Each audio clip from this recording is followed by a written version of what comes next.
Welcome, everybody, to It Tastes Different Game Reviews. And tonight, we're going to talk about the chick with the hair, Bayonetta 3.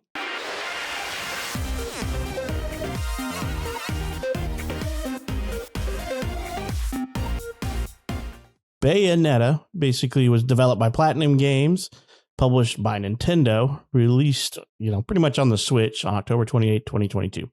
It's an action-adventure hack-and-slash game, I guess is what you would call it. I have never played Bayonetta games. This is my first foray into it, and I'm going to say I don't know what the hell to think of it just quite yet. But I will let some of the more experienced guys in this team talk about this game that have probably played the others. Nick, you played the other Bayonettas, and what do you think about this one? Well, the first thing I have to say is, look, Platinum can make a good game, right?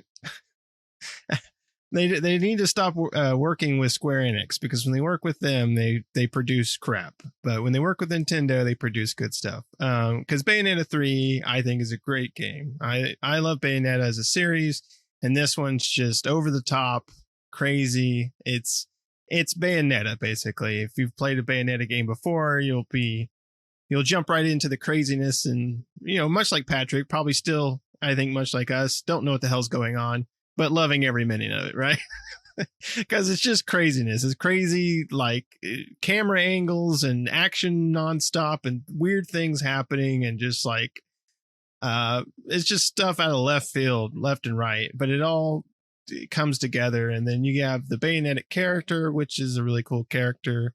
And she's, if you don't know Bayonetta, she's basically like a witch, and it's fight between heaven and hell in a sense. In this game, she's joined Marvel. They're going through the metaverse. So, or the multiverse, not the metaverse. Sorry. She didn't join Mark Zuckerberg. She joined Marvel. Sorry, wrong person. But yeah, I mean, this game is just awesome. You get, different weapons. You get giant fighting kaijus, these weird water monsters, but some really cool like scenes of just chaos and strangeness going on with Bayonetta surfing a cruise ship and all sorts of stuff like that. I don't want to spoil anything. I mean, that's at the beginning of the game, so it's not much of spoiling, but this game takes you on a wild ride, and it's just like when you play it, it's pretty much just strap in, because you're going on a ride and it's going to take you everywhere. And it's kind of a sensory overload for your brain, but it's just kind of, it's more of a game where you just sit back and enjoy, right? You don't have to think a lot. There is a story there, but and it'll come together as things unfold. But the whole sense of it is just action, exploration. There's a lot of hidden things within the levels and stuff to find and stuff to unlock, like music and art and points to put towards your skills and to buy stuff at the shop and all sorts of different stuff like that. So, but overall, I think it's a really fun game, and I highly recommend it. What do you think, Shane? Yeah, it is definitely Bayonetta-y. It's just an amplified version of 1 and 2. It's nuts. It's character designs are crazy. Monster designs are crazy. I like the worlds. This is one of those games that show off what the Switch can really do. It also shows what the limits of the Switch really is. So take that with a grain of salt. The overall gameplay is Bayonetta, but they've amplified it. So everything you could do before, you can do now, and it just feels like it's, pumped up 10 times. Now you can, I summon these things to help you out. And it's hilarious at times when you do it. The world, like Nick was saying, it's big, and there's so much you can do, and there is a ton of little things you can find. My favorite thing has been challenges, coming across those. I love the challenges so far. I've not had any disappoint. I mean, they're just nuts and they're fun. The world, you can really see how the draw distances on this, though. Probably my biggest issue with the game is because when you're running through, you can actually, kind of get pixelation as everything's coming into focus. I don't like that. The combat is tight, though. I have to say, my Pro controller is starting to kind of piddle out on me, but the combat is super tight.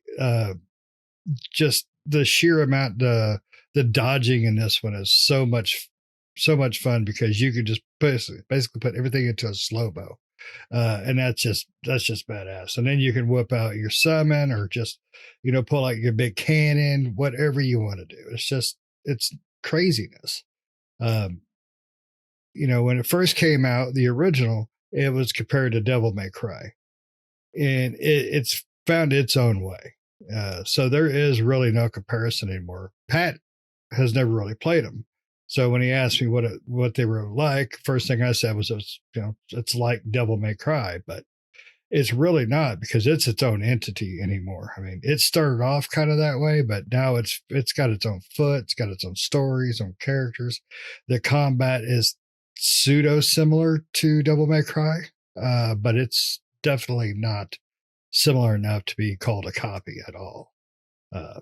I really enjoy this game. I mean, very few things to complain about, in my opinion. So, but let's get to Pat, because I know he was just so excited to dive into this thing, not knowing a damn thing about it. So, what about you, Pat? Well, I had some preconceived notions going into this. That first thought was, it's on Nintendo Switch. How bad can it be? Bobbing through the menus, I saw a naive angel mode, and I'm like, what is this? And it was like, oh, it removes blood and things like that. I'm like, okay, cool. What does that mean? Whatever. So I got to playing it. The game is kind of overtly sexual, overtly just brawler, and overtly just freaking weird, is all I can say. It is fun. It is quite fun. I mean, once I started playing it, it was just like, all right, let me get past this chapter scene, and I'll move on to something else, do something else for a few minutes. And it just kept doing something more outrageous and more outrageous and more outrageous. And I'm like, there's a dude driving a pizza delivery truck, and she comes surfing in on a giant cruise ship. And I'm like, what the hell is going on in this game? I have no clue what's going on in this game whatsoever. It's all flashy. It's all stuff everywhere. You summon giant kaiju to fight for you while she's dancing around like an idiot, and you're like, I just don't know. It's got all kinds of stuff going on into it, and I don't know where to place it. I'm confused. I'm a little like, I don't know. I have no clue. It's fun is all I could say, but I'm completely, totally lost in the story. That's probably because I don't have any clue on who all these characters are that's in the game. It's just weird. I had a fun time jumping around, exploring it, and gathering all this crap that I had no clue what it's used for. I'm like, oh, look, there's just mushrooms everywhere. Grab it all. Blow that up, shoot that, do this. Oh, it's time trial. Let's do that, and things like that. So it's pretty fun, but sometimes it's just a little too overwhelming, right? It's like Sailor Moon mechanics, when she changes into a new form or whatever. You're like, all right, we're pandering to some fanboys here or whatever, So now I understand the naive angel mode when I started playing. After I played for a little while, I'm like, okay, so that's what that does. It turns all that off so that you can go live your naive little lifestyle. So I don't know what all the previous games didn't have that this one has, but like I said, you got these. Like, I think they call them demon slaves. The giant kaiju is what I call them, because one of them looks like freaking Godzilla, I swear. And, you can ride him in some scenes, and weird stuff like that. And you can control them. All the while you're controlling your demon slaves, you're putting on a seductive little dance for everybody, trying not to get hit by the other enemies that are all over the place. I'm like, what's going on? So like I said, it's fun. But yet, for somebody new to the franchise, I'm completely lost on what's going on. So I'm just going through the motions and playing it, running into random crap, running into random little familiar animals that add pips to my little thing on my chest that I have no idea what it is, and getting used to the game. So, because there's a lot, there's combos that you can do that do different things. And when you swap out your weapons, you have new combos, you have new traversal methods, one weapon lets you like power up and shoot jet boosters. So you just shoot across the room a little bit, and the other one lets you turn into a little butterfly and flutter away. So, like I said, I'm confused, but I'm entertained. Yeah, he kind of sounds like the first time he saw boobies. I'm confused, but I'm happy. I don't know why, but I like this. I do feel, though, that the Switch is doing this game injustice because it is kind of jerky a little bit when it goes into some of the more flashier scenes, like the whole scenes where you're fighting in the water and everything and stuff is just going everywhere. I'm like, I have no clue what's going on because sometimes it just gets a little too blurry because there's a little too much going on. And the art style, I think, suffers for it, in my opinion. The art style does, in my opinion. I don't know what you guys think, but I think it's a little bit, it could have been better if it was on like the PlayStation or Xbox. Absolutely. There's definitely no argument there. That was what I was saying about the pixelation on distance. As you run, you can kind of see things change, and that bugged me. And you're right, it does get jerky at times in those fast moving scenes. The graphics are pretty and they're neat for what they are, but the Switch is at its peak with it. I mean, it just doesn't handle it well. Yeah, I mean, it's exactly what you said, Shane. It's Bayonetta's a good showcase of what the Switch can do, but basically the limit of the Switch, right? And it does get like that. There are some scenes that go across and like some of the colors are kind of murky and they kind of blend in with each other. So it's not really a dig on the game, but more of the dig on the console the game is on, right? I think it would look better as well. Bayonetta is such a flashy and like just there's so many different worlds and different stuff going on and so much atmosphere and design, even in the backgrounds and stuff. Like they tried to do as much design in the backgrounds. I mean, there's stuff like off in the distance that you can't get to, but it's like they've fully created waterfalls and big towers and things like that out in the distance. And they tried to do as much as they could. And it's like, if this was on the PlayStation or the Xbox, this would look so cool. With all this flashy, like over the top stuff that happens along with it, you would just be able to see it better and visualize it better, and it would just look better graphically. So that's the only sucky part, really, is that it's on the Switch. Switch is great for the games by Nintendo, right? Like Mario and stuff like that. But when it comes to these other games, we even talked about like Xenoblade Chronicles. That was a really nice looking game, but it would look so much better if it was on something else like an Xbox or a PlayStation. Just the graphical prowess of the Switch is just not there. Right. And you can see it in these newer games that are coming out for the Switch where they're trying to put as much as they can into it, but the Switch can only do so much. So that's just the sucky thing about it. All right.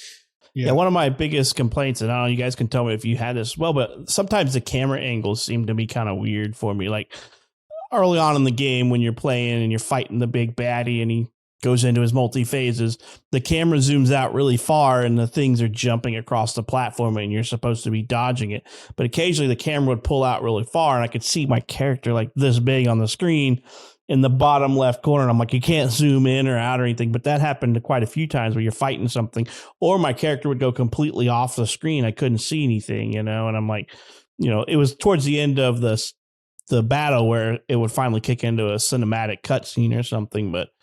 But sometimes the camera angles just didn't make sense on why it would move to a certain, I know it's trying to enhance the whole flair of the game and let you see in a big picture how giant this stuff is compared to your little tiny ass. But, it's really weird. And I couldn't, the camera, it did that quite a bit to me, especially in the first chapter area where they're fighting giant water monsters. Yeah, I had a few of those experiences.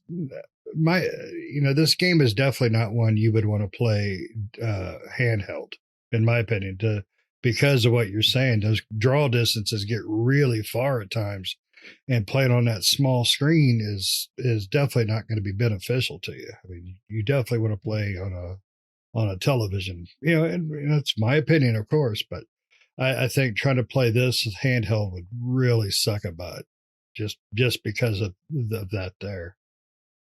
Yeah, I think the camera gets a little confused because sometimes there's so much chaos going on the screen that it's trying to focus on something and it's just switching between those things. That has happened to me sometimes where the camera, it almost seems like the camera doesn't quite know what to focus on, and there's just so much going on. But and other times it just focuses on boobies. There's definitely a lot of fan service in this game. They try to do as much as they can with that, with the camera shots. But as you play through the game, like Pat was saying, you can find these little a cat, bird, and a frog that go into your jewel in the center, and then that unlocks the same missions, but they're like alternate versions, right? Because we're going through the multiverse here. And then you also have Jean, and which is another witch, and she also has missions that are really cool in the game. So when you get to those, they're completely different, and they're really cool, like side scrollers. So but there's just so much to find, like those extra missions, those alternate universe missions, and if you don't collect 3 jewels, you don't unlock those, right? Which you don't have to, right? You can go through the main game without doing that type of stuff, which is nice. It's nice that you have the option of collecting these things during the missions. If you miss them, you can always go back and do that. And you can it also incentivizes you to go back and do previous missions as well, because there are objectives and stuff like that, or for extra points or extra money or something like that you can unlock by doing certain things throughout the mission. It'll tell you what you've done and what you haven't done, so you can go back and say, okay, I want to do these other ones or whatever. That's cool. Yeah, I think one of them you practically run into, the frog one. I think there's no way to get around that one. It's like right in the middle. But the other two, or there's more than 2, is kind of off the beaten path a little bit.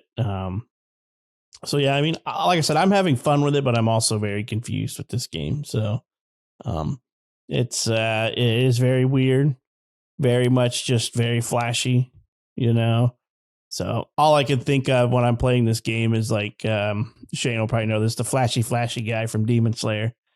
I'm like, do everything with flash and pizzazz, and that's exactly what it feels like. But the camera is the biggest complaint that I have, like I said, and it's just weird things. Like when you summon your demon slave, it tries to keep the camera centered on you, but sometimes that means that the enemy you're fighting is hidden behind the demon slave, and you're like, am I hitting it?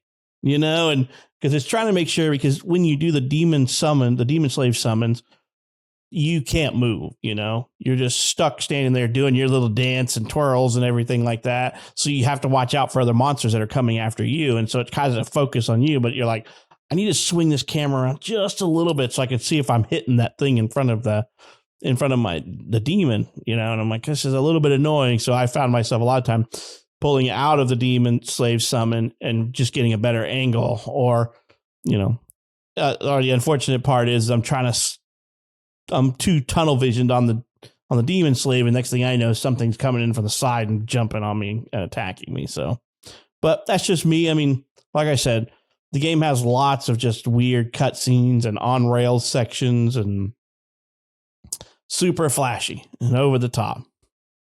Yeah, and I think that's why I like it so much. It's just so Japanese. I mean, you see and feel, and you can almost smell the Japanese culture into this thing with the craziness and the character designs and stuff. You don't get this from a lot of developers outside of Japan. So I think this game is well worth the $60.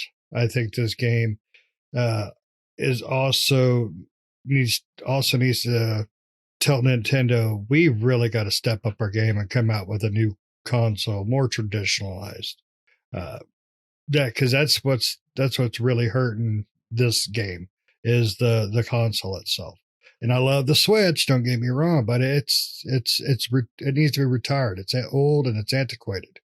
They need to make this a purely dedicated handheld console if they want to keep it, and bring us out a new console, because this game would have really kicked butt on a Xbox One or Series X or PS4 or PS5. So, but I really enjoyed the game. I love the craziness. I like crazy. I mean, my life is crazy, so might as well play crazy. I think the game's a little short for a $60 time frame, but that's just me. Nick, what are you thinking? There's a lot of little things, though. I mean, but you're only going to get around 20 hours out of it if you do all the little things. I think it's worth it. I think it's worth the $60. I think you'll get a lot of fun out of it, especially with the added, if you wanted to do even the extra stuff. But I mean, it's just a fun experience. So I think it's definitely worth it for that price. So yeah, I would spend the $60. I mean, I did, but I would spend it if I was thinking about it. I would say pick it up. If you can find it on sale, great, even better. But I think it's definitely worth it. All right. You guys got anything else you want to chat about on Bayonetta before we wrap it up? We wrap ourselves in our hair and move on. Nope. All right. Let us know what you think. Have you played the Bayonetta series before? If not, are you thinking about picking this one up? Like me, I've never played it before. We're going to review it, so I purchased it and played it. And I'm not disappointed that I spent $60. But I do wonder, 14 hours is enough time for $60. But that's just me. So let us know what you think down in the comments. What do you think about this in the series? Where do you rank it in the series of the 3 games? Let us know that. And if you've made it this far and you're not subscribed, well, you might as well hit that bell. It's free. Doesn't cost you anything. Help us out. Make sure you like the video and make sure you hit that bell for notifications so you get updated when we post new videos, which is multiple times a week. And we hope you enjoyed this episode, and we hope to catch you in the next one. See ya.